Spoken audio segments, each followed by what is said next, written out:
Everyone, कैसे हो आप सब लोग। आई होप आप सब लोग बहुत अच्छे होंगे। देखो बच्चों, आज की वीडियो में हम लोग करने वाले हैं आपकी क्लास 7 की एसएसटी का जो हम लोग चैप्टर नंबर 3 के हम लोग एक्स्ट्रा क्वेश्चंस, कुछ टॉपिक्स, नोट्स वगैरह कवर अप कर रहे थे। इसका हम लोग पार्ट नंबर 2 कवर करने वाले हैं, क्योंकि हम लोगों ने इसके पार्ट नंबर 1 में ये सारा का सारा पार्ट कंप्लीट कर चुके हैं। हम इस चैप्टर को अच्छे से रिवाइज भी कर रहे हैं। इस वाली सीरीज में हम लोग इससे पहले जो लाइन बाय लाइन एनसीईआरटी को पढ़ना था वो वाली वीडियोस को हम ऑलरेडी चैप्टर कवर अप कर चुके हैं। जो इस चैप्टर से आपके क्वेश्चंस बनते हैं हम लोग उसे भी कवर अप कर चुके हैं। एंड आज की वीडियो में हम लोग आपके चैप्टर को जो हमारा नोट्स वाला पार्ट था उसको हम कंप्लीटली कंप्लीट करेंगे, जहां हम सब कुछ कवर अप करेंगे। लास्ट क्लास में हम लोगों ने यहां तक कवर करा था बच्चा क्लाइमेट एंड आवर लाइफस्टाइल, जिसमें हमने वेदर, सीजन्स, मॉनसून कैसे आता है, नॉर्थ ईस्ट, साउथ वेस्ट, हर प्रकार की चीजों को हमने सर्च देख लिया था। एंड ऑल्सो आप लोगों को पता, अगर आप लोगों को उसका पीडीएफ चाहिए आपको कहां मिलेगा, टेलीग्राम ग्रुप आप लोग ज्वाइन कर लेना। मैंने डिस्क्रिप्शन बॉक्स में लिंक डाल रखा है, उसको ज्वाइन करो, वहां जाके आपको सब कुछ मिल जाएगा। ठीक है जी, तो चलो बिना किसी देरी के अपने इस वीडियो की शुरुआत करते हैं। देखो, आज हमें पढ़ना है क्लाइमेट एंड डिजास्टर। अब क्लाइमेट क्या होता है पता है आप लोगों को, अब डिजास्टर क्या होता है मैम, ये क्या होता है। देखो, डिजास्टर का सिंपल सा अर्थ होता है कोई भी एक ऐसा हजार्ड आया है, कोई प्रॉब्लम आई है जिससे क्या हुआ, बहुत सारे लोगों पे इम्पैक्ट पड़ा है, नेगेटिवली इम्पैक्ट पड़ा है। अगर मान लो किसी एरिया में फ्लड आई लेकिन वहां पे कोई लोग ही नहीं रहते थे, वहां कुछ नहीं था, किसी कोई नुकसान नहीं हुआ, कोई डिस्ट्रक्शन नहीं हुआ, कुछ नहीं हुआ, तो पता है उसको हम डिजास्टर कहेंगे भी नहीं, वो बस नेचुरल हजार्ड होगा। क्या होगा, नेचुरल हजार्ड होगा। लेकिन वो चीज डिजास्टर तब बनेगी जब उससे बहुत से लोगों को प्रॉब्लम होगी, डिस्ट्रक्शन होगा और इश्यूज यहां पर कॉज होंगे। ये सिंपल बात समझ में। अच्छा, अब देखो मैं कह रही हूँ क्लाइमेट की वजह से डिजास्टर्स कैसे आते हैं। जैसे आप लोग 4 तरह के क्लाइमेट की वजह से डिजास्टर आने वाले पढ़ोगे।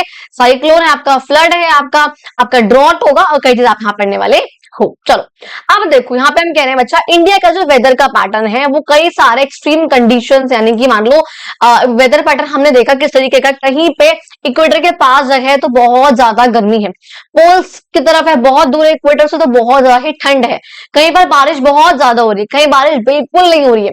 ये क्या हो रहा है, एक्सट्रीम जो इवेंट्स है, एक्सट्रीम कंडीशंस यानी कि जो नॉर्मल से बहुत ज्यादा है, उसकी वजह से आपके साइक्लोन्स आते हैं, फ्लड आता है, लैंडस्लाइड आती है, ड्रॉट पड़ता है, बाकी कुछ प्रॉब्लम्स जो है वो होती है। अब इन सब से क्या होता है, लोगों की जिंदगी इंपैक्ट होती है, वो भी नेगेटिव तरीके से। डिस्टर्ब एग्रीकल्चर, यानी कि एग्रीकल्चर खराब होता है। आप सोचो, आपने फसल ग्रो कर रखी थी इस सोच में कि हाँ नॉर्मल बारिश होगी, मेरा आराम से फसल उगेगी, मैं ग्रो करूंगी या करूंगा और पैसे कमाऊंगा, लेकिन बाढ़ आ गई, क्या फसल ग्रो हो पाई, वो तो फसल बह गई। या मान लो बारिश आई ही नहीं, सूखा पड़ गया, तो एग्रीकल्चर खराब हो गया ना उनका। अब इंफ्रास्ट्रक्चर खराब हो गया, यानी कि जो बिल्डिंग्स हैं, घर है, हॉस्पिटल्स हैं, कुछ भी चीजें, जो इंफ्रास्ट्रक्चर है, जो बिल्डिंग्स है बेसिकली बनी हुई, वो सब खराब हो जाएंगी। क्यों होगा, बाढ़ आ गई एकदम से, सुनामी आ गई, बाढ़ सुनामी, ठीक है, अर्थक्वेक आ गया, सब कुछ गिर गया, खराब हो गया वैसे सब कुछ। अच्छा, कह रहे हैं लोकल इकोनॉमी वो भी डिस्टर्ब हो जाती है। मान लो जो आसपास के लोग हैं वो सब अपनी जीवन रेखा को चलाने के लिए कुछ ना कुछ काम कर रहे होंगे, वो काम भी उनका इम्पैक्ट हो जाता है, प्रॉब्लम्स होती है। ठीक है जी, अब देखो सबसे पहले इसमें आप लोग पढ़ने वाले हो साइक्लोन्स के बारे में कि साइक्लोन्स क्या होते हैं, कैसे फॉर्मेशन होती है और उनकी आई क्या होती है, उनसे क्या प्रॉब्लम होती है, वो सब आप पढ़ने वाले हो। देखो, अगर बात करूं वेदर सिस्टम की, इसका मतलब क्या होता है, साइक्लोन्स की, इसका मतलब क्या होता है, एक ऐसा वेदर सिस्टम है विच इज करेक्टराइज्ड बाय, यानी कि वो कैसे आता है, जनरेट कैसे होता है, तो क्या होता है बेसिकली उसके अंदर, उसमें रोटेटिंग विंड होती है, हवा जो है ना वो घूमती रहती है, हवा घूमती रहेगी ऐसे ऐसे, कैसे, किसके अराउंड, अराउंड अ लो प्रेशर सेंटर। अब आप लोगों ने अगर प्रीवियस वीडियोस देखी है प्लीज जाके देख लो, क्योंकि बार बार एक ही चीज मैं नहीं बोल सकती हूँ, क्योंकि बहुत सारे बच्चों का फिर टाइम वेस्ट होगा ऐसे कि लो प्रेशर क्या होता है, हाई प्रेशर क्या होता है। कहा मैंने बता रखा है, लो प्रेशर जहां पे होगा वहां पे टेम्परेचर आपका हाई होगा। मैंने बता रखा है एसएसटी में आप लोगों का इन दोनों के बीच में इनवर्स रिलेशनशिप होता है। अगर टेम्परेचर आपका हाई है तो प्रेशर आपका लो हो जाएगा, अगर प्रेशर आपका हाई है तो टेम्परेचर आपका लो हो जाएगा। ये बात आप लोगों को पता है। अब यही से आप लोग यहाँ पे समझो, आप लोगों को यही पता है कि जो विंड है वो हाई प्रेशर से लो प्रेशर की तरफ मूव करती है, ये चीज भी पता है। अब देखो, कह रहे ऐसा वेदर सिस्टम जो कि लो प्रेशर के सेंटर यहाँ फॉर्म हुआ, हमने देखा है लो प्रेशर कहाँ पे फॉर्म होता है, तभी कह रही हूँ प्लीज जाके एक बार प्रीवियस वीडियोस को चेकआउट कर लो, वहां मैंने डिटेल में सब कुछ समझा रखा था कि आप लोगों को समझ में सब कुछ अच्छे से आता रहे। ठीक है, और नहीं भी तो एटलीस्ट जो इससे पहले वीडियो है जो उसका पार्ट 1 है वो देख लो, क्योंकि वहां भी मैंने वन शॉट के नाम पे ना काफी कुछ एक्सप्लेन कर दिया है, तो वहां भी आप लोगों को चीज समझ में आ जाएंगी काफी। तो मैं बोलूँ लो प्रेशर के आसपास सेंटर के लो प्रेशर लो सेंटर यहाँ बनता है और सेंटर के आसपास जो है विंड्स घूमती ही रहती हैं, क्योंकि पता है हमें लो प्रेशर यहाँ पे आसपास हाई सेंटर है, हाई सेंटर से ऐसे लो प्रेशर की तरफ आएंगी, ऐसे ऐसे आके वो ऐसे करके विंड्स जो है वो घूमती रहेंगी। समझ पा रहे हो क्या कह रही हूँ? मान लो इस तरीके से यहाँ पे है, ठीक है। अब यहाँ पे आपका मैंने बोला भैया लो प्रेशर है, लो प्रेशर तो हवा जो ऐसे आएगी ऐसे, हाई प्रेशर से ऐसे करके आएगी, हाई प्रेशर से लो प्रेशर की तरफ आएगी। इससे क्या हो रहा है, हवा ऐसे ऐसे ऐसे ऐसे ऐसे ऐसे आएगी, तो क्या होगा, एक टाइम ऐसा आएगा जो हवा ऐसे करके घूमती रहेगी। अब समझ में आ गया मैंने क्या बोला, वही बोल रही हूँ। स्पेशली कह रहे हैं हर साल इंडियन कोस्ट लाइन यानी कि जो ये वाली है, खासकर इसमें जो ईस्टर्न कोस्ट है हमारा, यहाँ पे बहुत सारे साइक्लोन्स आते हैं। अब ये चीज समझ में, साइक्लोन का मतलब क्या है, बेसिकली एक ऐसा वेदर सिस्टम है बेसिकली जो एक लो प्रेशर सेंटर यहाँ फॉर्म होता है कई बार। और वो क्यों होगा, लो प्रेशर कब होगा, जब टेम्परेचर बहुत ज्यादा हाई होगा। कई बार ऐसा होता है पानी का टेम्परेचर या लैंड का, बेसिकली पानी में जब टेम्परेचर बहुत ज्यादा ही हाई होता है तो वहां पे लो प्रेशर जनरेट होता है। उस लो प्रेशर की वजह से आसपास जो विंड्स है सारी की सारी वो यहाँ की तरफ आती है, और जब वो सब विंड्स यहाँ पे आएंगे तो एक टाइम ऐसा आएगा जब ऐसे गोल गोल गोल गोल वो घूमता रहेगा, जैसे यहाँ बन गया लो प्रेशर, आसपास सब जगहों पे हाई प्रेशर। ये ठीक है।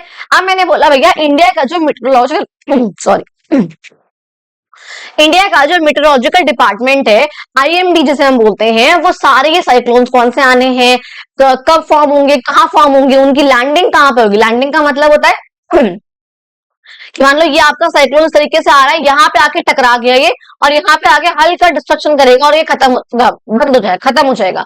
उस जगह को उस चीज को हम लोग बोलते हैं लैंडिंग, जहां पे साइक्लोन खत्म हो गया, घूमता घूमता घूमता घूमता टकराया इससे और अब हल्का डिस्ट्रक्शन करेगा यहाँ पर और बाद में जो है रुक जाएगा, उसे आपने बोला लैंडिंग।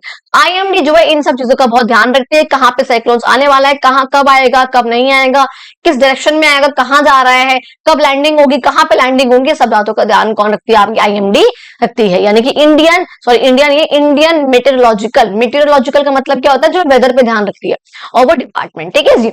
अच्छा देखो बोल रही भैया, अब साइक्लोन से बच्चा प्रॉब्लम्स क्या क्या होती है, आप सोचो साइक्लोन से क्या प्रॉब्लम होगी।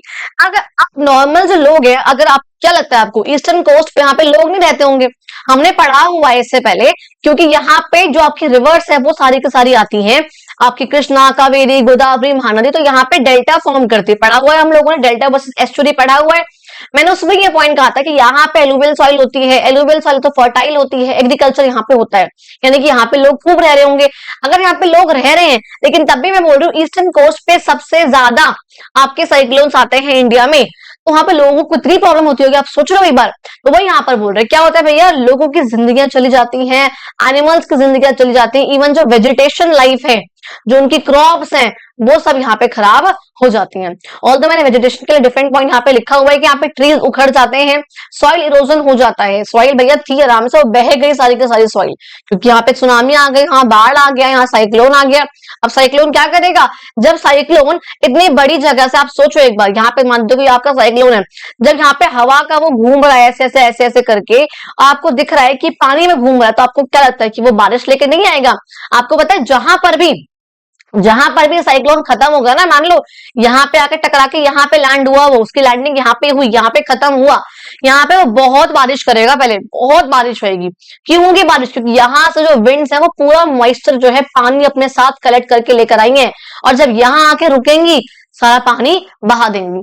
काफी एरिया में यहाँ पर जो टाइम पे फ्लडिंग भी आती है, ये सब आपकी प्रॉब्लम्स होती है साइक्लोन्स की वजह से। अच्छा जी, प्रॉपर्टी खराब होगी लोगों की, इंफ्रास्ट्रक्चर तो खराब होगा ही होगा। यहाँ पे देखो एक और चीज होती है एनडीआरएफ, जिसे आप लोग बोलते हो, नेशनल डिजास्टर रिस्पांस फोर्स होती है, जिसको हम काफी ट्रेन करा जाता है इसको, कि जो भी नेचुरल डिजास्टर हो या फिर हम लोगों के द्वारा बनाए गए डिजास्टर, मतलब हम लोगों ने कोई हरकत करी और हमारी वजह से कोई प्रॉब्लम हो गई है, उस प्रॉब्लम की वजह से डिजास्टर आया है, ऐसे केस में वो इस पर रिस्पॉन्ड करता है। उसकी कुछ बैटेलियंस है, बैटेलियंस का मतलब क्या होता है, मिलिट्री की यूनिट्स है, बेसिकली 12 है यहाँ पर इंडिया के अलग अलग लोकेशंस में, और काफी अच्छा रोल प्ले करते हैं। और ये क्वेश्चन इतना पूछेंगे नहीं आपसे, बस हाँ पता होना चाहिए कि हाँ ठीक है एनडीआरएफ क्या है, इसका काम क्या होता है, कि लोगों को डिजास्टर जो आ रहे हैं, साइक्लोन है, चाहे लैंडस्लाइड है, फ्लड है, सुनामी है, ड्रॉट है, अर्थक्वेक है, कुछ भी है, तो उनसे बचाना यानी कि रेस्क्यू करना और इवैक्यूएशन, उन जगहों को खाली कराने का काम किसका है, एनडीआरएफ का है। अब अगर बात करूं बच्चा आपकी फॉर्मेशन ऑफ साइक्लोन्स की, ठीक है, फॉर्मेशन ऑफ साइक्लोन्स का मतलब क्या होता है, आपके साइक्लोन्स बन कैसे रहे, कैसे बन रहे हैं। देखो हमने कहा यूजुअली जो एटमॉस्फेरिक प्रेशर होता है, हमने बोला सी लेवल पे हाई होता है, और ये सब पॉइंट्स आप लोगों को ऑलरेडी पढ़ा चुकी हूं मैं, कि हमने कहा था कि सी लेवल पे प्रेशर हाई होता है और जब ऊपर जाते रहेंगे तो जो है प्रेशर आपका लो हो जाएगा, ये बात हमने कही थी। अच्छा, लेकिन कई बार क्या होता है, हमने देखा हुआ है कि कई बार ऐसा होगा कि नीचे सी लेवल पे, कोस्ट पे, लैंड पे आपका क्या होगा, प्रेशर लो हो जाएगा। क्यों होगा ऐसा, एक्सट्रीम हीट की वजह से, जिसके क्या होगा, आसपास की जगहों की जो हवाएं हैं वो सब की सब इधर की तरफ खींची चली आएंगी। अच्छा जी, अब ऑब्वियसली बात है क्या होगा इससे, अब अगर ये जो चीज है, हमने बोला कि ये इनविटेशन एक तरीके से कि आसपास के एरिया से जो लो प्रेशर, जो हाई प्रेशर के एरियाज है उन सबसे लो प्रेशर के एरिया के अंदर हवा आ जाए, and the air from the sea moves in bringing it with moisture and rain. आप सोचो, मैंने भाई बताया कि जब हवा यहां से आ रही है, पानी अपने साथ जो है लेकर आ रही है, पानी अगर वो लेकर आएगी तो ऑब्वियस सी बात है अपने साथ जहां पर भी लैंडिंग करेगी वहां पे बारिश तो कराएगी करेगी। अगर लैंडिंग जब तक नहीं भी करेगी तब भी ऐसा होगा, जो ये बीच का पार्ट होगा ना, यहाँ पे तो कोई दिक्कत नहीं होगी, यहाँ तो बहुत नॉर्मल है, ऊपर एटमॉस्फेयर खूब अच्छा है, लेकिन जो भी आसपास का ये इतना बड़ा एरिया है ना, पूरा का पूरा गोल गोल जो घूमता है ये पूरा का पूरा जो एरिया है इसके आसपास का, बस ये वाला, यहाँ पे बारिश जो है वो होती रहेगी। क्यों, क्योंकि वो हवा है, हवा अपने साथ मॉइस्चर लेकर आएगी, घूमेगी, बारिश करेगी, फिर नीचे आएगी, फिर घूमेगी, फिर बारिश करेगी, फिर नीचे आएगी, फिर घूमेगी, फिर बारिश करेगी, फिर नीचे आएगी। और ये सब प्रोसेस जो है ना, आप देखो यहाँ पे आई है, देखो यहाँ पे आई है, इस बीच का पार्ट है साइक्लोन का, और ये सब जो हवा है वो हाई प्रेशर से आ रही है, लो प्रेशर, हाई प्रेशर से आ रही है, लो प्रेशर, यहाँ पे उड़ जाएगी, यहाँ बारिश करेगी, यहाँ बारिश करेगी। ये बताए पूरा प्रोसेस होता है इस तरीके से, यहाँ पे ऊपर जो है बारिश करी खूब, यहाँ पे बादल फॉर्म करे, यहाँ पे बारिश कर रही है, सेम ऐसे फिर जो है यहाँ पर आएगी, फिर उठ जाएगी, फिर फिर यहाँ बादल फॉर्म करेगी, फिर यहाँ बारिश करेगी। लेकिन ये जो प्रोसेस है ये सब यहाँ चल रहा है साइड में। अब देख लो बीच की जो ये लाइन बन रही है ये वाली, यहाँ पे कुछ भी नहीं हो रहा है, ये बिल्कुल काम एरिया रहता है, क्योंकि वो आपका यहाँ पे क्या है, लो प्रेशर है, क्या है यहाँ पर, ये लो प्रेशर, यहाँ पे कुछ भी नहीं होगा, आसपास हाई प्रेशर है, यहाँ बारिश होगी। तो इसलिए इस पर जो पार्ट है जो गोल गोल है, इसे हम लोग बोलते हैं आपका आई ऑफ द साइक्लोन। क्या बोलते हैं इसको हम, आई ऑफ द साइक्लोन। समझ में आ गई जी ये वाली चीज। अच्छा, अब देखो नेक्स्ट अगर बात करूं मैं फ्लड्स की, कि फ्लड्स क्या होते हैं भाई, हमने कहा floods occur when water overflows. अब ऑब्वियसली बात है, मान लो नॉर्मल यहाँ पे स्टोरेज था, कहीं पे रिजर्वायर था, रिजर्वायर का मतलब क्या होता है, कोई भी एक ऐसी जगह है जहां पे पानी हमने इकट्ठा कर रखा है, तो उसे हम बोलते हैं आपका रिजर्वायर।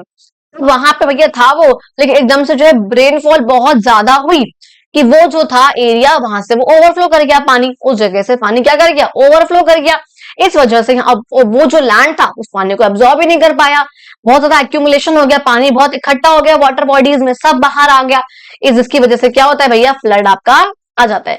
जो बंद जो किनारे होंगे, बैंक्स होंगे नदी के पास के, किसी भी स्ट्रीम के पास के, वो सब टूट जाएंगे, क्योंकि मान लो पानी अभी तक ऐसे था, रेनफॉल हुई, यहाँ पे बैंक है और यहाँ पे यहाँ तक पानी का लेवल है, रेनफॉल हुई पानी इतना आ गया, फिर रेनफॉल हुई पानी इतना आ गया, फिर रेनफॉल हुई पानी, अभी क्या ओवरफ्लो कर जाएगा, बैंक हट गए सारे, किनारे हट गए, किनारे टूट गए, कोई फर्क नहीं पड़ा, रोक ही नहीं पाए किनारे उसको, और ये कुलाकर आगे की तरफ आ गया, उसे हमने बोला है फ्लड। और ये यूजुअली कब होता है, जब हैवी रेनफॉल होती है। कब होता है ये, जब हैवी रेनफॉल होती है। अच्छा, और खासकर वो कब होगी, हमारे यहाँ पे पता है आप लोगों को, मानसून के टाइम पर ऐसा होगा। मानसून वो भी कौन सा, हमारा साउथ वेस्ट मानसून। हमने कहा भैया यूपी में, बिहार में, यहाँ पे भी काफी आपकी जो है फ्लड आती है। क्यों आती है, कि हमने बोला यहाँ पे नदियां बह रही हैं बहुत सारी, खासकर गंगा जो है पूरी की पूरी एरिया से फ्लो करके जाती है, देखा हुआ है हमने। तो जब भी यहाँ पे बहुत ज्यादा रेनफॉल आएगी, गंगा जो है ओवरफ्लो कर जाएगी, तो यहाँ बारिश आ जाएगी यहाँ पे।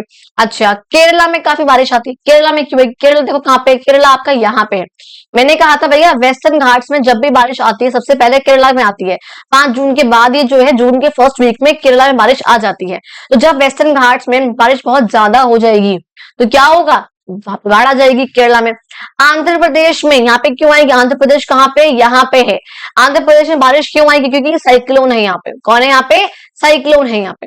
असम में बारिश क्यों आएगी, असम आपका यहाँ पे है। असम कहाँ पे आपका, यहाँ पे। एक just a second, just give me a second.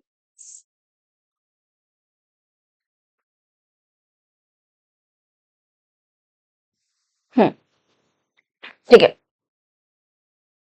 Okay. Assam कहाँ पे है आपका, यहाँ पे असम देखो कहाँ पे आपका, इधर यहाँ पे है समवेयर, यहाँ पे ऊपर की तरफ आप जाओगे यहाँ पे है, ठीक है। असम यहाँ बारिश क्यों है कि आपको पता है कि जो आपका नॉर्थ इंडिया वाला पार्ट है, इस तरीके से यहाँ से होती है ब्रह्मपुत्र नदी जो है अरुणाचल प्रदेश में एंटर करती है और फिर यहाँ पे असम से होती हुई आती है, जो आपकी कौन सी नदी है, ब्रह्मपुत्र नदी है। तो जब वो यहाँ से आएगी तो इसकी वजह से यहाँ पर भी अगर उसमें पानी बहुत ज्यादा भर जाएगा, अगर बारिश हो गई है बहुत ज्यादा तो वो भी ओवरफ्लो कर जाएगी, यहाँ बारिश आ जाएगी। तो ये कुछ स्टेट्स हैं जो काफी ज्यादा वल्नरेबल हैं, यानी कि यहाँ पे फ्लड आने के चांसेस जो है वो ज्यादा होते हैं। साइक्लोन्स के चांसेस कहाँ ज्यादा थे, जो आपका ईस्टर्न कोस्ट है पूरा का पूरा, हमने देखा ना आंध्र प्रदेश है आपका, यहाँ पे तमिलनाडु है आपका, उड़ीसा है यहाँ पे आपका, ये कुछ स्टेट्स है आपके जो यहाँ पे काफी जो साइक्लोन है वो आने के चांसेस ज्यादा होते हैं। अच्छा अब देखो यहाँ पे एक और पॉइंट है काफी important, which is called glacier lakes. देखो ग्लेशियर लेक्स क्या होती है, आप सोचो एक जगह है, मतलब पूरा बर्फ से भरा हुआ है सब एरिया, वहां पे ग्लेशियर्स है। अब ग्लेशियर जो है यहाँ पे था अच्छा खासा, बारिश हुई, फिर हवा हुई, फिर बारिश हुई, फिर गर्मी हुई, कुछ भी हुआ, यहाँ से बह गया हल्का सा और ये यहाँ से हटके कहीं और चला गया, यहाँ से हटा और यहाँ से नीचे आता आता आता आता कहीं और चला गया। लेकिन यहाँ पे डिप्रेशन फॉर्म हो जाएगा ना, जहां से ये जाएगा खिसकता हुआ ऐसे करके, यहाँ पे तो डिप्रेशन बन जाएगा, गड्ढा सा हो जाएगा। उसी गड्ढे को आप क्या बोलते हो, ग्लेशियर, ग्लेशियर लेक। और लेक कब बनेगा वो, जब उसके अंदर बारिश आ जाएगी तो वो क्या बन जाएगा, ग्लेशियर लेक बन जाएगा। उसे हमने सिंपली बोले तो वही बोला है हमने भैया कि जब वो बारिश को पानी को होल्ड करने लगता है, जब उनकी मूवमेंट की वजह से डिप्रेशन फॉर्म होता है, उसमें पानी भर जाता है, उसे आप बोलते हो ग्लेशियर लेक्स। अब पानी दो रीजन से भर सकता है, या तो वहां बारिश हो गई है या वहां पे जो आसपास के ग्लेशियर्स थे वो मेल्ट हो गए हैं। उस डिप्रेशन में, उस गड्ढे में जो उस ग्लेशियर के वहां से हट जाने की वजह से बना है, मान लो इस तरीके से एग्जांपल दिखा ना आप लोगों को, मान लो यहाँ पे कोई ग्लेशियर होगा, मान लो ये आपका ग्लेशियर है बहुत सारे, ठीक है ऐसे करके है। अब यहाँ से ग्लेशियर जो है बह गया, ये वाला यहाँ पे गड्ढा बन जाएगा इस तरीके से, ये बह के जो आगे चला गया तो ये पूरा का पूरा जो एरिया है वो गड्ढे के साथ साथ आगे की तरफ यहाँ पे लाइन बन जाएगी, गड्ढा बन गया, उसमें पानी भर गया। पानी कैसे भरेगा, या तो बारिश आ गई है या फिर जो आसपास के ग्लेशियर्स है वो मेल्ट हो गए, पानी भर जाएगा, उसे आप सिंपली बोलोगे ग्लेशियर लेक। अच्छा अब मैंने बोला लेकिन मान लो ऐसा हुआ कि जो ग्लेशियर्स है वो बहुत ज्यादा ही जल्दी मेल्ट हो रहे हैं, और वो क्यों होंगे, ग्लोबल वार्मिंग की वजह से, CO2 की मात्रा बहुत बढ़ने की वजह से, या वहां पे रेनफॉल बहुत ज्यादा हो रही है, अभी ऐसा होगा ना वहां पे। तो यहाँ पे क्या होगा कि भैया जो मान लो आपका ये यहाँ पे ग्लेशियर है, यहाँ पे ग्लेशियर है, यहाँ पे ग्लेशियर है, यहाँ पे डिप्रेशन फॉर्म हुआ है इस तरीके से, तो यहाँ पे फिर ग्लेशियर है, यहाँ पे ग्लेशियर इस तरीके से है। अब मान लो टाइम ऐसा आया जब यहाँ पे बारिश इतनी ज्यादा हो गई कि जो आसपास के जो यहाँ पे लेक बनी हुई थी, ग्लेशियर लेक जो यहाँ पे, एक सेकेंड कि जो आपकी ये जो ग्लेशियर लेक बनी हुई थी इसके अंदर, ये भी जो इसका पानी है वो रोक ही नहीं पाया। इसका पानी इसमें इतना बढ़ गया ग्लेशियर्स के मेल्ट होने की वजह से या फिर रेनफॉल होने की वजह से कि ओवरफ्लो कर जाएगा। क्या कर जाएगा, ओवरफ्लो कर जाएगा, तो इन ग्लेशियर्स को भी पार कर जाएगा और ये जो बैरियर लगा रखा था जो उसको रोक रहे थे वो हट जाएगा, और इसे आप क्या बोलोगे, ग्लेशियल बर्स्ट बोलोगे। क्या बोलोगे इसका आप, ग्लेशियल बर्स्ट बोलोगे, जिसकी ऑब्वियस सी बात है काफी डेवास्टेटिंग, काफी प्रॉब्लमेटिक, काफी ज्यादा गंभीर इसके कॉन्सिक्वेंसेस, परिणाम जो है इसके वो हो सकते हैं लोगों के लिए भी और उनकी प्रॉपर्टी के लिए भी। ये चीज बहुत सिंपल समझ में आई आप लोगों को कि ग्लेशियल लेक्स कैसे फॉर्म हुई है, ग्लेशियर की मूवमेंट से गड्ढा बन गया, डिप्रेशन फॉर्म हो गया, उसमें पानी भर गया। पानी कैसे भरेगा, रेनफॉल से या फिर ग्लेशियर्स के मेल्टिंग से, उसे हमने सिंपली बोला ग्लेशियर लेक। लेकिन जब मेल्टिंग बहुत ज्यादा फास्ट हुई, ये बारिश बहुत ज्यादा फास्ट हुई, जो आसपास के ग्लेशियर थे, जो रॉक थी जिसने उस पानी को होल्ड करके रखा हुआ था, वो एकदम से ओवरफ्लो कर जाएगा, जिससे क्या आ जाएगा, ग्लेशियल बर्स्ट आ जाएगा। आप लोगों को पता है जो केदारनाथ में बारिश जो फ्लड आया था 2013 में उत्तराखंड में, उसमें एकदम से ग्लेशियल बर्स्ट भी हुआ था क्योंकि बहुत ज्यादा दिनों से बहुत हैवी रेनफॉल हो रही थी। अब अगर बात करूं भैया फ्लडिंग जो है वो सिटीज में क्यों होती है, शहरों में बाढ़ क्यों होती है, यहाँ मिट्टी नहीं है जो पानी को एब्जॉर्ब कर सके। अगर थोड़ा बहुत पानी जो ओवरफ्लो कर भी गया है बैंक से, या मिट्टी नहीं है जो पानी को एब्जॉर्ब करे, रोड है, कंक्रीट रोड्स है, कंक्रीट स्ट्रक्चर्स है, पत्थर के बने हुए हैं प्रॉपर, तो प्रॉब्लम तो होगी ना उससे। फिर अच्छा खासा ड्रेनेज सिस्टम जो है, जहां से पानी निकलने का जो निकास का सिस्टम होता है ना, मतलब जो पानी इकट्ठा हुआ है मान लो, ठीक है ऐसे करके, तो जो रोड पे है उसका जो निकलने का सिस्टम है कि कैसे वो निकल सकता है वहां से, नालियों में जाएगा, नाले में जाएगा, निकले कैसे रोड पे से खाली कैसे हो, वो सिस्टम बहुत बेकार है, ओवरबर्डन है, बहुत बकवास सिस्टम है। फिर मैंने कहा भैया प्लांट कंस्ट्रक्शन बहुत बकवास। देखो मैं जिस एरिया में रहती हूँ ना, उसमें अगर मैं जाऊं ईस्ट की तरफ, हल्का सा यहाँ से बहुत अच्छा एरिया है, बहुत ओवर डेवलप, मतलब बहुत डेवलप, बहुत अच्छा खासा। अगर मैं यहाँ से वेस्ट जाऊं ना, मतलब इतना अंडर डेवलप एरिया है, इतना अंडर डेवलप कि मतलब मैं बता ही नहीं सकती, ठीक है। इवन मेरे खुद के एरिया का इधर वाला पार्ट काफी डेवलप है, इधर वाला पार्ट बहुत अंडर डेवलप है, तो कुछ इस टाइप का है। तो यहाँ पे हमें दोनों चीज देखने को मिल रही है। एक ऐसा एरिया है जहाँ पे कभी पानी इकट्ठा नहीं होता, चाहे कितनी ही बारिश आ जाए, कोई इशू नहीं होता, कोई बाढ़ नहीं आती, कोई नाले नूले कुछ नहीं भरता। और एक उस एरिया में देखें वेस्ट की तरफ, तो वहां चाहे जरा सी बारिश आ जाए, 15 मिनट की बारिश, 10 मिनट की बारिश, नाले बह जाते हैं वहां पे। तो ये डिफरेंट करता है कि डिफरेंस होता है इस चीज में कि आपका प्लानिंग का कंस्ट्रक्शन कैसा है, आपने किस तरीके से कंस्ट्रक्ट करा हुआ है, कैसे प्लानिंग करके आपने कंस्ट्रक्ट करा हुआ है।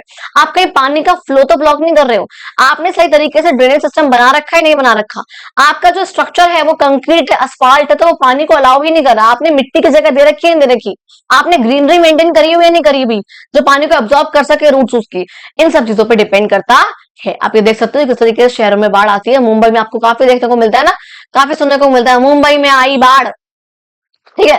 चलो अब देखो नेक्स्ट बात करती हूँ बच्चा आपकी मैं लैंड स्लाइड की। इसका मतलब क्या होता है, ये आपका सिंपली होता है sudden collapse of rock soil often triggered by heavy rain earthquake और वोल्केनिक एक्टिविटी। मान लो कहीं पर बहुत तेज बारिश आई या बहुत तेज यहाँ पे अर्थक्वेक आया, तो क्या होगा, जो ऊपर पत्थर है बेसिकली, आपने देखा होगा यूजुअली हिल स्टेट्स में काफी होता है, उत्तराखंड वगैरह में या जो और ऊपर के एरिया है वहां पे काफी होता है ये, कि आपका जैसे मान लो ऊपर जो माउंटेन है पत्थर है, एकदम से गिर के नीचे आ जाएगा, ओ भाई कोई मर जाएगा भाई एकदम से, लेकिन ऐसा होता है। और इससे आप लोग बोलते हो क्या, लैंड स्लाइड, की लैंड जहां से वो स्लाइड हो गया, ठीक है। अब चाहे वो बड़े बड़े पत्थर हो, चाहे डेब्रिस हो, कुछ भी हो, तो वो जब ऊपर से नीचे की तरफ आ जाता है, सडन कोलैप्स हो गया, आपस में घुलमिला और नीचे की तरफ गिर गया वो, उसे आप क्या बोलते हो, आपका लैंड स्लाइड बोलते हो।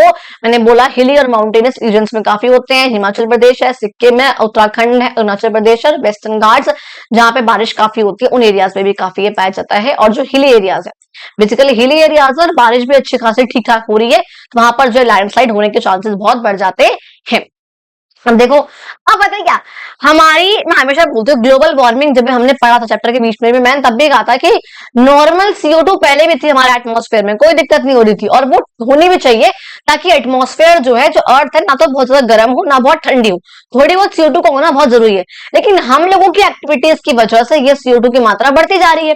सेम ऐसे ही हम लोगों की हरकतों की वजह से जो लैंडस्लाइड के चांसेस है वो बढ़ते जा रहे हैं। जैसे कि पेड़ों को काट देना, फॉरेस्ट को ही काट दिया, क्या रोक के रखेगा। आप सोचो वो लैंड है पूरा का पूरा मिट्टी का, मानो जैसे ये था, अगर आप सोच के चलो यहाँ पे ट्रीज की प्लांटिंग अगर हो रखी होती है, बहुत सारे ट्रीज होते हैं, पता है मैं 100 मतलब मैं 99% कह सकती हूँ कि यहाँ पे लैंडस्लाइड नहीं होती। क्यों नहीं होती, क्योंकि जो इतने बड़े बड़े फॉरेस्ट होते हैं, जो ट्रीज होते हैं, वो सब उनकी जो जड़ें होती हैं वो उसको रोक के रखा था, वो रोक के रखा होता है कि वो कहीं नहीं जाएगा वहां से। अब तुमने उसको काट दिया, जड़ें वहां की बहुत लूज हो गई, वो एरिया गिर जाएगा वहां से, बहुत ऑब्वियस सी बात है, कॉमन वाली बात है ना। अच्छा, सेकंड कह रहे इंफ्रास्ट्रक्चर, बिल्डिंग वगैरह बनवा देना बिना अप्रूव्ड मेथड को फॉलो करे, बिना मेथड को फॉलो करे। पता है मूवी नेम्ड खट्टा मीठा, यस नेम्ड खट्टा मीठा, ऑफ अक्षय कुमार की मूवी है, जिसमें उन्होंने दिखा रखा है किस तरीके से जो बिल्डर लोग होते हैं, गवर्नमेंट से पैसा मिलता है, तो वो उस पैसों को आधे पैसे अपने पास रखे और जो आधे पैसे बचे हैं उसमें से कैसे बेकार मटेरियल से, बेकार तरीके से कोई बांध, कोई डैम यानी कि कोई पुल वगैरह बनवा देते हैं, सिर्फ प्रॉब्लम बाद में लोगों को होती है।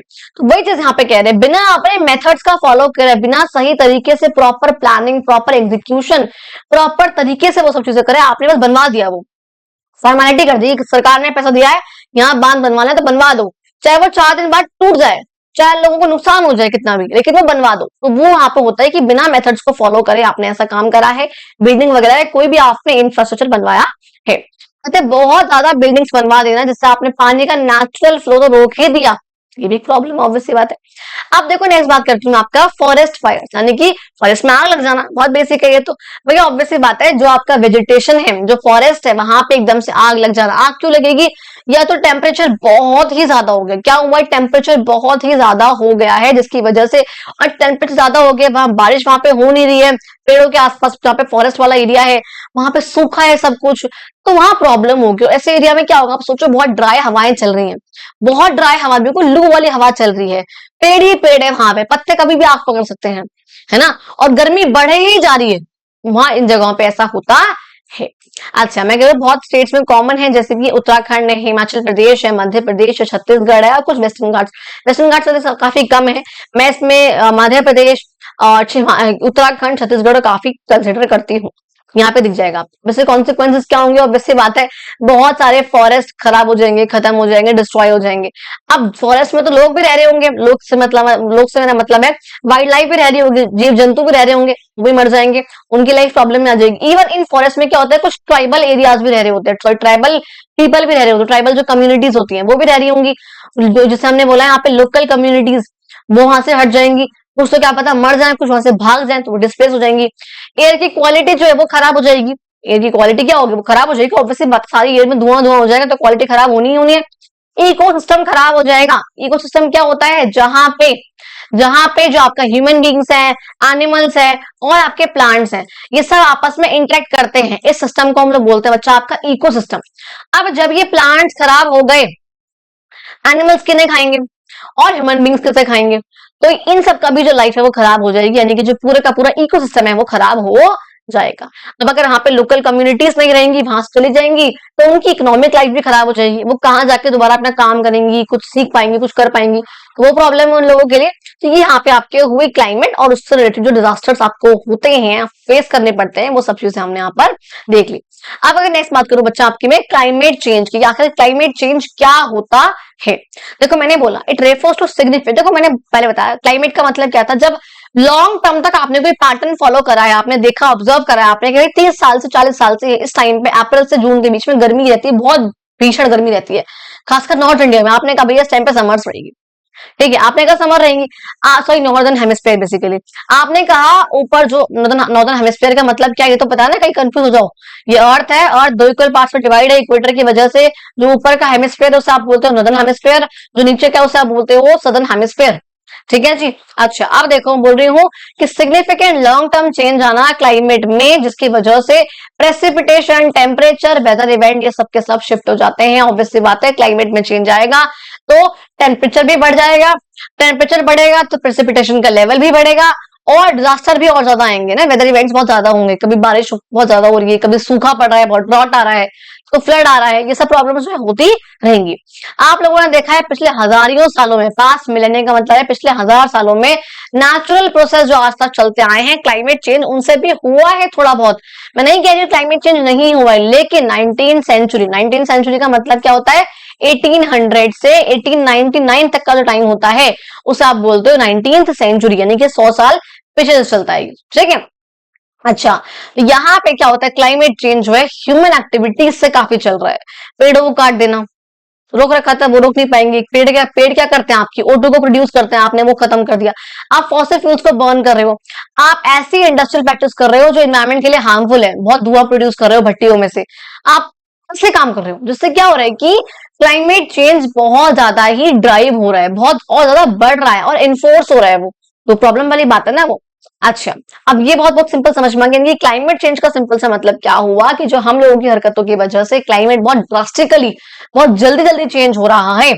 पहले भी CO2 था, मैंने बोला आप लोगों को पहले भी CO2 थी, लेकिन हम लोगों के पेड़ काटने की वजह से, क्योंकि आप लोगों को पता है CO2 क्या होता है, हम लोग कार्बन डाइऑक्साइड को रिलीज करते हैं, O2 हम लोग इनहेल करते हैं, लेकिन जब प्लांट्स वगैरह जब वो खाना बनाते हैं तो वो लोग O2 को एक्सहेल करते हैं और CO2 को इनहेल करते हैं, यानी कि O2 हम लोगों को वो दे रहे हैं। लेकिन अगर हम उस ऑक्सीजन को, अगर उस पेड़ को काट देंगे तो ऑक्सीजन कहां से आएगी और CO2 कैसे कौन इनहेल करेगा, उस टाइम पे खाने के टाइम पे कोई नहीं कर पाएगा ना, CO2 की मात्रा बढ़ जाएगी और O2 की मात्रा कम हो जाएगी, तो प्रॉब्लम होगी ना वहां पे हम लोगों के लिए।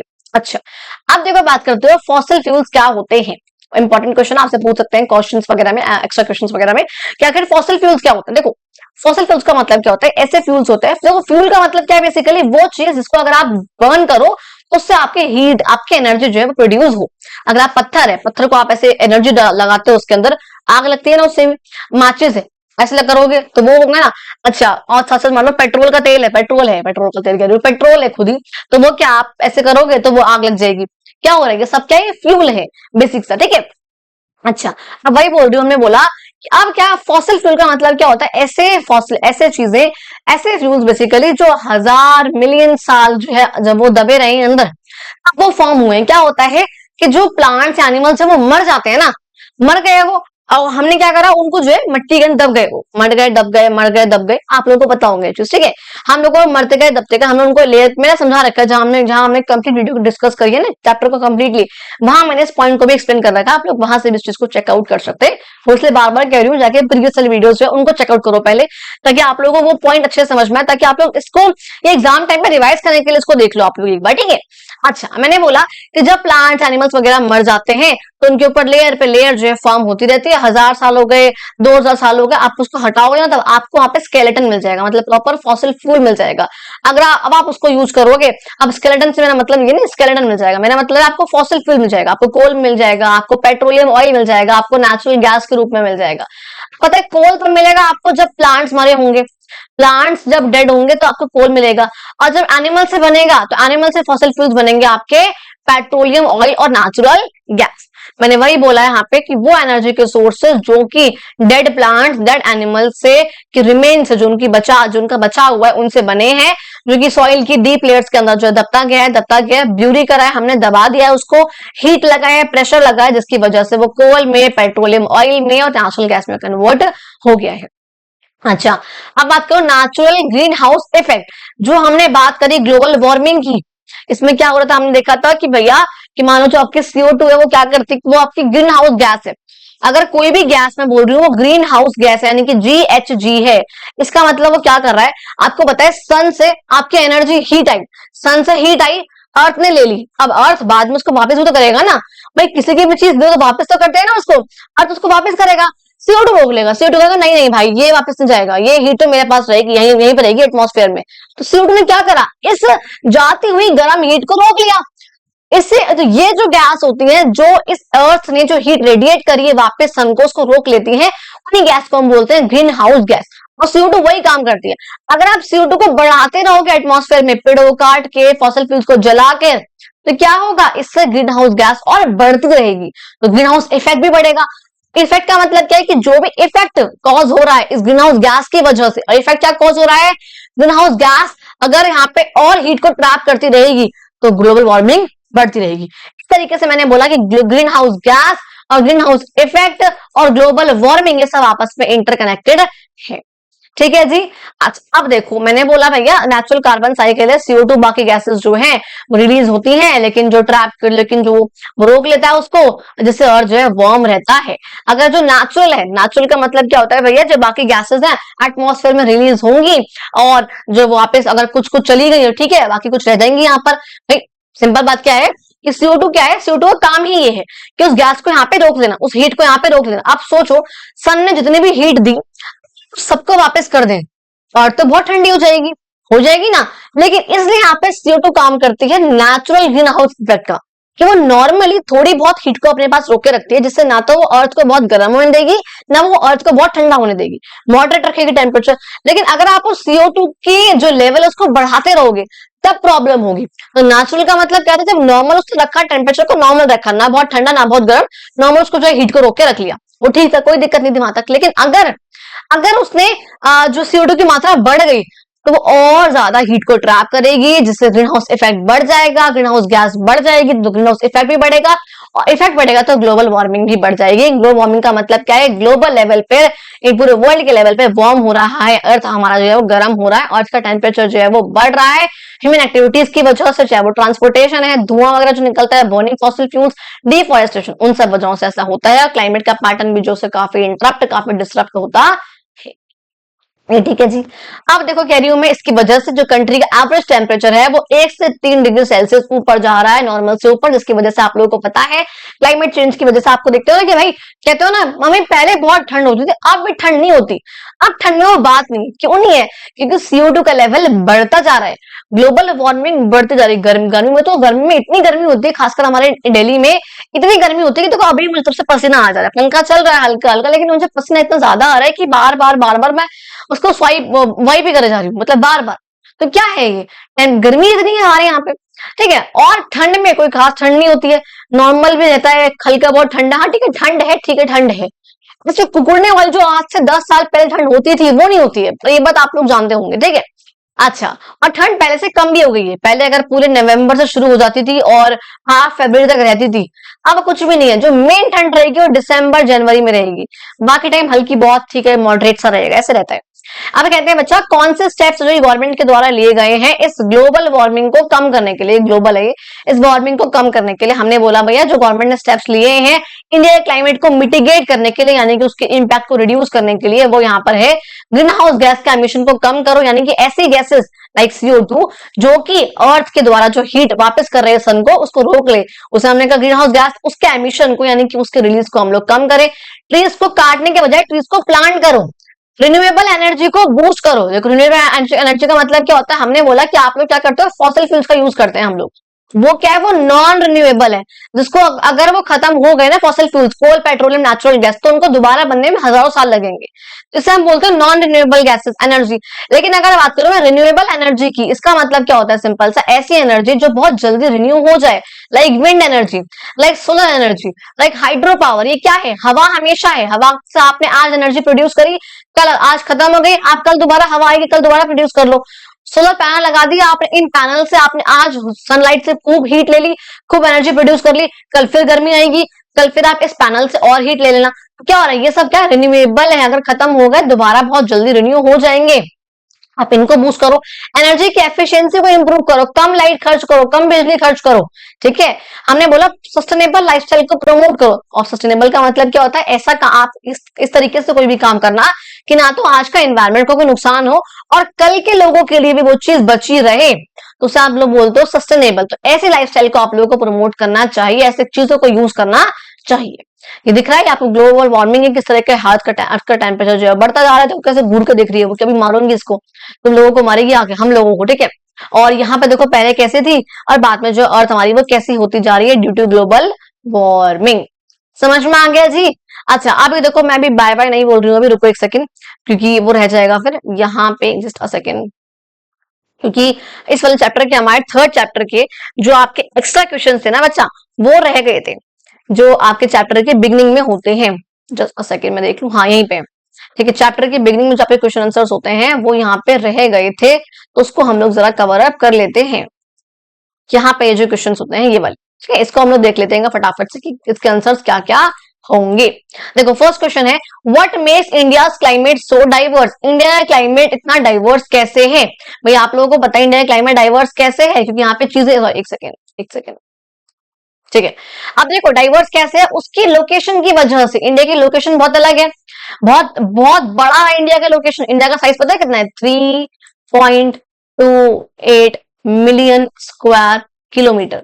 ये इंडिया का साइज है, इंडिया का जो एरिया है बेसिकली। ठीक है, टोपोग्राफी हमने कहा लैंड बहुत डिफरेंट टाइप का, लोकेशन बहुत अलग अलग है इंडिया में। कहीं पे क्लाइमेट कैसा होगा बस वजह से कहीं पे क्लाइमेट कैसा होगा।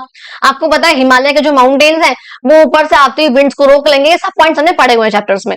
तो उससे ऊपर का जो हमारा टेम्परेचर इंडिया को नॉर्मल रहेगा। थार डेजर्ट के पास अरावली हिल्स यहाँ पे वेस्ट में, तो गर्म हवा को यहाँ नहीं आने देंगे। तो क्या हो रहा है, इसकी लोकेशन ही ऐसी है जिसकी वजह से उसका टेम्परेचर बहुत डाइवर्स है, उसका क्लाइमेट बहुत डाइवर्स है। सेकंड क्वेश्चन है, मानसून क्या होता है, वो फॉर्म कैसे होता है। ये हम लोगों ने चैप्टर में बहुत डिटेल में पढ़ा हुआ है कि आखिर मानसून क्या होता है और आखिर वो फॉर्म कैसे हो रहा है। देखो जब हम लोगों ने चैप्टर का जिक्र करा है उस चैप्टर में ही हमने मानसून के बारे में पढ़ा है, मानसून क्या होता है, सीजनल विंड्स, और मानसून कैसे आता है, उसका ऑनसेट वगैरह हमने सब कुछ पॉइंट पढ़े हुए हैं, आप लोगों को पता है। आप लोगों को अगर इसका पीडीएफ चाहिए, आप लोग डिस्क्रिप्शन बॉक्स में आपको टेलीग्राम चैनल का लिंक दे रखा है, एडुमेंटोरियल्स, आप लोग वहां जाकर डाउनलोड उसको आराम से कर सकते हैं पीडीएफ को। थर्ड क्वेश्चन है, what is the effect of climate. का इफेक्ट क्या होता है आखिर इकोनॉमी पे, कल्चर पे और सोसाइटी पे, इन तीनों चीजों पे आखिर क्लाइमेट का कैसा इफेक्ट होता है, पूछ रहे हैं ये। अब देखो बताते हैं आखिर इकोनॉमी पे कैसा इंपैक्ट होता है। अगर क्लाइमेट जो है उसमें चेंज हो रहा है, कोई प्रॉब्लम हो रही है, कुछ भी चीज है, तो उससे इकोनॉमी पे क्या इंपैक्ट पड़ेगा। ऑब्वियसली बात है हमारी हेल्थ की कॉस्ट वो बढ़ जाएगी अगर अगर क्लाइमेट चेंज हो रहा है। आप लोगों को पता है कोविड में क्या हुआ था, डॉक्टर्स को, कंपनीज को दिख रहा है कि लोग बाग मर रहे हैं, लेकिन उन्होंने अपनी इंजेक्शन की कॉस्ट बढ़ा दी। एक एक इंजेक्शन 1-1 लाख रुपए का लग रहा था, जो नॉर्मल कोर्स इसकी शायद से 8 से 7 हजार रुपए होगी, 1 लाख रुपए का लग रहा था। तो क्या हो रहा है कि जब उन्होंने देखा कि वर्ल्ड में चेंज आ रहा है, उन्होंने अपनी चीजों की कॉस्ट बढ़ा दी। जब उनको दिखेगा क्लाइमेट चेंज होने की वजह से लोग बहुत बीमार पड़ रहे हैं, अपनी कॉस्ट फिर बढ़ा देंगे। ऑब्वियसली होगा ना ऐसा, तो उन्हें दिखेगा डिजीज बढ़ रही है, प्रॉब्लम हो रही है, तो उससे इंफ्रास्ट्रक्चर की जो अपनी हेल्थ केयर कॉस्ट है वो बढ़ा देंगे। ठीक है, और क्या होगा, इंफ्रास्ट्रक्चर को डैमेज होगा, अगर बाढ़ आ गई, अगर खराब हो गया इंफ्रास्ट्रक्चर, चाहे रोड्स है, बिल्डिंग्स है, तो इकोनॉमिक लॉस तो होना ही होना है। अब कल्चर पे क्या इफेक्ट पड़ेगा भैया, बायोडाइवर्सिटी, इसका मतलब क्या है, जो आपका बायो यानी कि जो प्लांट्स एनिमल्स वगैरह में जो डाइवर्सिटी है इतनी हमारे यहाँ पर, उसे हम लोग बोलते हैं, जो विभिन्नता है बेसिकली उसे हमने बोला है बायोडाइवर्सिटी। और वो क्या हो जाएगी, वो थोड़ी सी लॉस हो जाएगा, उसको ऑब्वियसली बात है काफी लॉस होगा उस चीज का। तो क्लाइमेट चेंज से क्या होता है, एक्सटिंक्शन ऑफ स्पीसीज, यानी कि जो स्पीसीज हैं वो लुप्त हो जाएंगी, और जो इकोसिस्टम में बताया मैंने क्या होता है, उसका डिस्ट्रप्शन भी हो जाएगा। और ये समझा भी चुकी हूँ कि वो ऐसा क्यों हुआ था। कल्चरल प्रैक्टिसेस यहाँ पर काफी इंपैक्ट होंगे इन सब चीजों से, और इकोसिस्टम जो है काफी रिलेट हो जाएगा।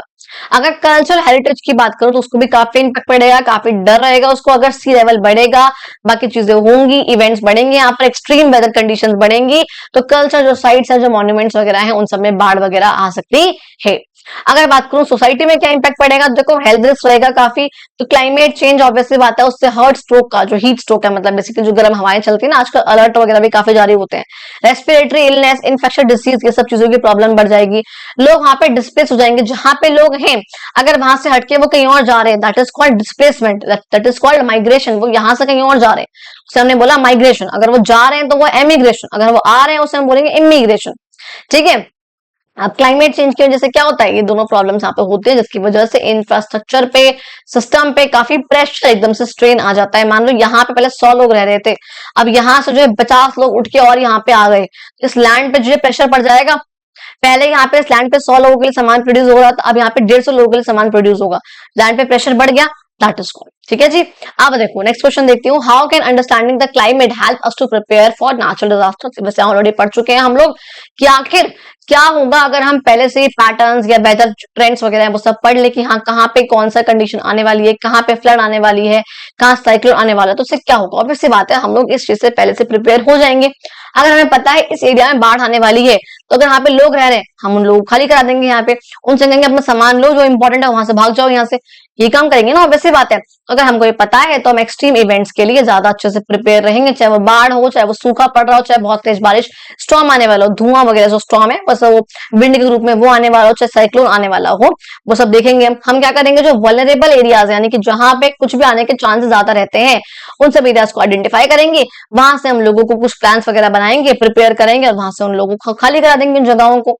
ऑब्वियसली बात है। तो आप देखो लास्ट क्वेश्चन है हमारे पास, what is climate change and what are its consequences. आखिर क्लाइमेट चेंज क्या होता है समझा चुकी हूँ ऑलरेडी कि लॉन्ग टर्म जो शिफ्ट हुआ है टेम्परेचर में, जो टेम्परेचर हमारा चेंज हुआ है बहुत टाइम बाद, वेदर पैटर्न चेंज हुआ है, वो भी ह्यूमन एक्टिविटीज की वजह से। जैसे कि हमने क्या कहा, फॉसिल फ्यूल्स को जलाना या डिफॉरेस्टेशन करना, इन सब रीजन की वजह से इसे हमने बोला है क्लाइमेट चेंज। और इससे कॉन्सिक्वेंसेज यानी कि इसके परिणाम क्या क्या होते हैं, टेम्परेचर बढ़ जाएगा, टेम्परेचर बढ़ेगा, जो ग्लेशियर्स है बहुत जल्दी मेल्ट होंगे, अगर ग्लेशियर्स बहुत जल्दी मेल्ट होंगे तो सी लेवल बढ़ जाएगा, ऑब्वियसली बात है पानी का लेवल ऊपर आएगा, और इससे क्या होगा, कई जगहों पे बाढ़ वगैरह आ जाएगी। यहाँ पे ड्रॉट के साथ साथ क्या लिखो, यहाँ पे फ्लड भी लिखो। ठीक है जी, एग्रीकल्चर पे, ह्यूमन की लाइफ पे काफी बेकार इंपैक्ट जो इस चीज से पड़ेगा। समझ में आ गया। तो देखो अब आप लोगों को चैप्टर नंबर 3 जो है वो कंप्लीटली अच्छे से कंप्लीट हो चुका है, जिसमें हम लोगों ने चैप्टर को एक लाइन बाय लाइन पढ़ना, उसके क्वेश्चंस, उसके एक्स्ट्रा क्वेश्चन, उसके नोट्स, उसके टॉपिक्स, हमने सब कुछ कवर अप कर लिया है। अगर आप लोगों ने यहाँ तक वीडियो को देखा, आप लोगों को अच्छी लगी तो प्लीज चैनल को सब्सक्राइब करना, वीडियो को लाइक करना, कमेंट करना, शेयर करना, अपने फ्रेंड्स को बताना, कमेंट करके मेरे को बताना वीडियो कैसी लगी। एंड आप लोगों को पता है अगर आप लोगों को इसका पीडीएफ चाहिए, आप लोगों को टेलीग्राम ज्वाइन लिंक मैंने दे रखा है डिस्क्रिप्शन बॉक्स में, आप लोग वहां से इसको ज्वाइन कर सकते हो। ऑल्सो आप लोग चाहो तो मेरा इंस्टाग्राम हैंडल है प्रगति अग्रवाल ऑफिशियल, आप वहां मेरे को फॉलो कर सकते हो। अभी एक्टिव नहीं हूँ लेकिन कुछ टाइम में एक्टिव हो जाऊंगी, कुछ रील्स वगैरह कंटेंट वगैरह अपलोड करा करूंगी related to studies, fun and etcetera etcetera.